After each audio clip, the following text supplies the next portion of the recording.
Do you believe that there are mind-opening experiences that allow us to see things that God never intended for us to see? Wow, that was a lot of a question. Psychedelically. I feel like when you think about religion, I feel like God wanted to see everything, like the psychedelic drugs and everything.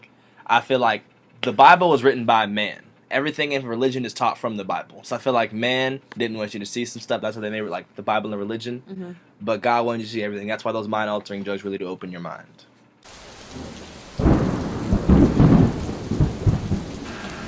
Hi, I'm Nick, and my favorite food is mashed potatoes. Nick, do you find yourself daydreaming often? Yeah. Name one major situation where you find yourself off in what your mind is thinking.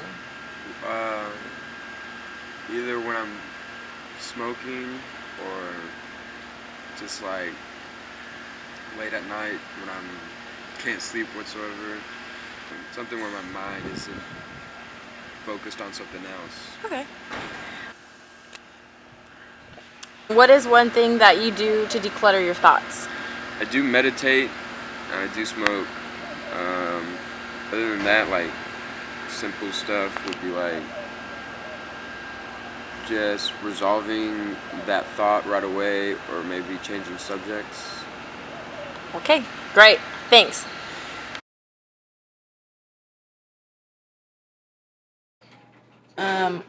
How much do you know just briefly about mind-opening drugs? Like, how do they affect you? From what I've heard, they make you think a lot. It's about stuff you wouldn't think about, stuff you wouldn't brought to your attention. Just the what ifs in life. But mentally, they can really do expand your mind. But if it gets to like that point where you don't understand the world of reality and the drug, that's when everything can go wrong and you can lose your fucking mind. Excuse me for the cussing.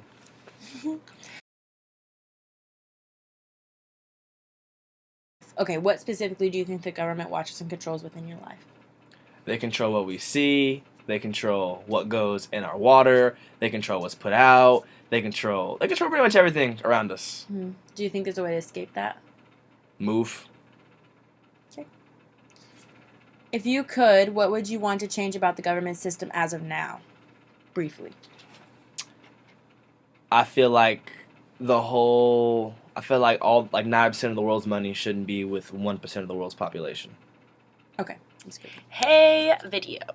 To all those watching the video, I am just explaining a little bit about what I wanted to do in my interview. I asked Tay a little bit of questions about psychedelics and how they affect the mind, and then I went on to Nick and asked him a little bit about daydreaming. These two interviews really go with my blog because it's called Inside the Mind. It's really about just getting to know what's inside your head and what's inside everybody else's, because I feel like the way we think, we could all come together and share everything that we know, everything that we maybe believe. We all have different ways of thinking and different ideas, and I feel like it's very interesting to tap into your mind and get to know them. That though all we have differences, we all are people as a whole. If everyone just come together and stop looking at what's different, looking at what's the same, that could really like help the world.